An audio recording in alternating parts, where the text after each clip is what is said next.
Hi folks, welcome to the Prepared Homestead. This is Travis. Thank you all for stopping by to watch another beautiful day, but very windy.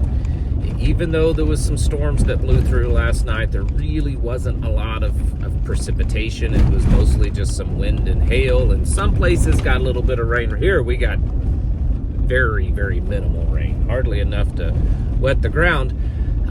And because of the dryness and the sun and the wind, we're back already into fire conditions for the next few days, telling everybody to please refrain from burning.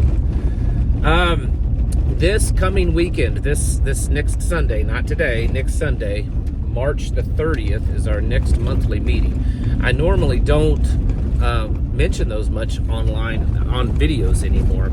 But I am this month because last month we had to take a break. We had to postpone it because we were having near blizzard conditions.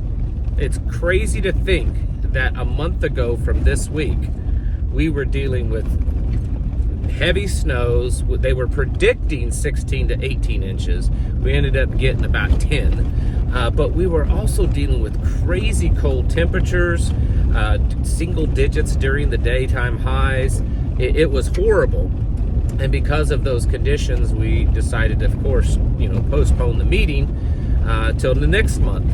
And so it's just the amount of changing of weather that we've had in the last 30 days, several 80-degree record-breaking temperatures, massive rains, wildfire weather, freezing cold, warm, freezing cold, just high winds that we've just not had. We're already into drought conditions. I mean, it's crazy.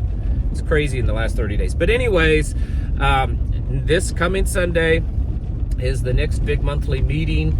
Same time, same place as always. If you want to know more about it and how to get here, shoot me an email. And this month's topic, we've got a master gardener and we're going to be talking about, we always do a few other things, but the main topic is your spring gardens. So I'm not exactly sure what all she's going to talk about, but I know it's somewhere in that subject, and everyone always enjoys when she talks because she's so immensely knowledgeable when it comes to gardens and herbs and anything plants. So it's definitely one to not miss this coming Sunday, March 30th. It's like we're just, I've said it, many of you have said it, a lot of you have thought it, that we live in clown world, that we've been living in some kind of clown circus world for the last few years, and really it's not really changed. I mean, it's changed in the sense of what's happening. Now we're no longer, thankfully, we're no longer as a government and as a society promoting, pedophiles and things like that. But now it's just craziness in other ways. Not, I guess, as evil as what we went through during the Biden administration, but still crazy. Information came out from the White House today that it's not confirmed, or as in it's going to happen, but it is on the table of discussion within the White House to start selling off some of our gold reserves and in turn purchasing Bitcoin. These are the gold reserves that we were supposed to see, at least part of them, at Fort Knox. Remember all that a few weeks ago was a big talk about going, and Doge was going to audit Fort Knox, and then that kind of fizzled away. They were going to audit the Federal Reserve, and that never happened. They were going to send $5,000 checks to every American, and that's not happened. We're going to see the Epstein files, and that never happened. And it's a lot of that kind of stuff. But there's also other good things. I mean, we got like 80,000 pages of JFK files, but didn't really learn anything that we already knew. So, anyways. They're talking seriously about selling off gold to purchase Bitcoin. The president says that he wants to own something like in the neighborhood of 1 million Bitcoins. That's around 5% of the total Bitcoins out there. He wants to be the Bitcoin capital, the cryptocurrency mecca of the world. Find this strange. I mean, not because cryptocurrency is just inherently bad or anything, but a lot of the stuff going on in the markets and the possibilities of serious recession and all of this other stuff, partly because of what's happened in the past and partly because of new policies also, are, very destabilizing to the economy. I was reading one thing just this past week that the end of March is typically the season for stock market crashes. And if you depending on who you listen to, if you chart it out, we are definitely, most definitely, as a stock market in the neighborhood of it going through a major correction. Somewhere at least in the neighborhood of 2008 is what they're saying. Could be much worse. Now, I know that's been said for a while, but when you start to look at all the variables, that's serious. Then you've got all these wealthy elites, and you've got banks and regular folks just consuming gold at massive amounts. Just crazy. It's been, often on the news for the last few months of the amount of gold that's being purchased. These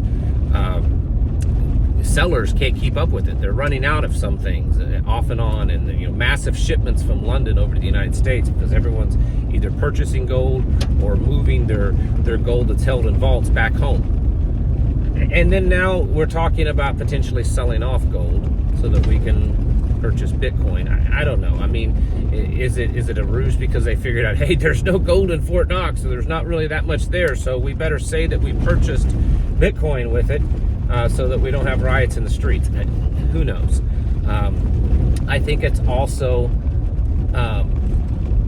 very much because of this push for this rapid advancement in technology. And I've seen some of your comments. There are some of you that say there's nothing wrong with it. There's nothing inherently bad about AI and cryptocurrencies and advanced technologies. I personally don't completely agree with that. I can see where those things can do good. Certainly, I'm not a fool. But that's like in a perfect world. It's like saying that communism is technically the most perfect form of government there is. Yes, in a perfect world where all the people under that form of government are perfectly good and altruistically good, all this in this utopian world where there's no bad people and there's no greed and there's no evil, socialism can be perfect, right? I'm not advocating communism or socialism or Marxism, but that's the argument. That's always the argument. Well, it's a perfect form of government. Yes, in a perfect world. We don't live in a perfect world. And so it's the same thing in my opinion, of like advanced technologies. Oh, well, they can be good, but that doesn't mean that they're good. In a perfect world, would AI be a wonderful thing? Sure, in a perfect world. But we're not living in a perfect world. We're living in an evil, corrupt, wicked world that is getting worse. And this argument that some people have that, well, it's not quite as advanced as what you think. That's not what any expert says whatsoever. Every expert that knows anything about artificial intelligence says that that artificial general intelligence is here and it's already gone beyond, in some areas, the understanding and comprehension of human beings. That it can communicate with itself, it is growing rapidly, and it has done things. And I'm not talking about the little apps that you can download on your phone. I'm talking about the real stuff. It's insanely powerful, and it's growing at very much exponential rates. And so this push for and so many experts, even Elon Musk himself, has warned of how evil it is. That's what he says the brain chips are for. It's not so much to take control of you, it's so that you will have the ability to control AI, and that it doesn't get out of control. That's what he says that Neuralink is about. This push for just going all in on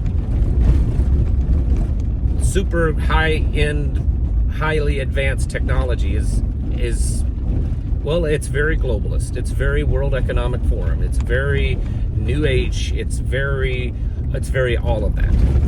And taking something that, biblically speaking, is God's money, gold and silver, and getting rid of that as a nation, at least some of it. I'm not saying all. He didn't say all of it. Getting rid of some of that as a nation and switching over to a cryptocurrency, which is fine if you want to trade it to make a little money and stuff. I don't see anything inherently wrong with that. But to turn it around as an actual real asset and to eventually hope to make it an actual money, like taking away the money that we have and making that money, yeah, that I have big problems with that. And the artificial intelligence and the robots and the brain chips and the cryptocurrency and the in vitro fertilization and all of that kind of stuff, the genetically modified human beings, that stuff's being pushed right now, not by the far left necessarily. I mean, yes, it is, but not just by the far left. The MAGA, the right, is also pushing that. You need to wake up, because that is the future. I said a few years back, I was referring to central bank digital currency, CBDC. And I said, this is going to happen. I said, the argument isn't necessarily in politics, meaning left versus right, Republican versus Democrat. The argument's not, should we have it? Should we move to that direction? The argument has actually been how it's going to look. Both sides are really for it. I mean, you can find a few congressmen that's like, oh no, it's evil, it's bad, digital cryptocurrencies, central bank digital currencies. The vast majority of both sides are very openly for it. It's just how the details of how to make it work and how to implement it and all that kind of stuff. We are definitely moving this direction. Transhumanism is definitely happening. World Economic Forum has a video. Maybe I'll even put a little clip of the video in somewhere right in here. I don't know. We'll see. The very idea of human being some sort of natural concept is really going to change. Our bodies will be so high-tech, we won't be able to really distinguish between what's natural and what's artificial. And it talks about that in the future, in the near future, that the lines between human beings, organic human beings, and technology, cyber type stuff, the lines will be so blurred that it will be difficult to tell the difference. This is where we're moving to. You need to wake up. This selling off of gold to buy Bitcoin, I know that some people are like, my goodness, here you are, taking things too far again. We're selling off the most physical, most notable, hard asset that's been since God created Adam and Eve. And it's actually mentioned in Scripture as his money. It's his. We're selling some of that off, potentially, to go and buy numbers, ones and zeros, basically. I understand that the return on it could be great. I get it. But I just want you to think about that. Anyways, it's the time of the year to get yourselves ready with your homestead. We're doing the little gardening stuff this weekend at the meeting. You need to be doing that stuff too. You need to be focused on getting your homesteads to a place even better than you did last year. Push yourself, whether it's bees and goats and chickens and gardens and whatever it is, solar power, whatever it is. You need to be pushing yourself. Do more to become more self-sufficient, because the time is now. It's not what is to come. The time is now to do this. Get your houses in order. Prepare mentally, physically, and spiritually. Thank you for watching. Catch you in the next video.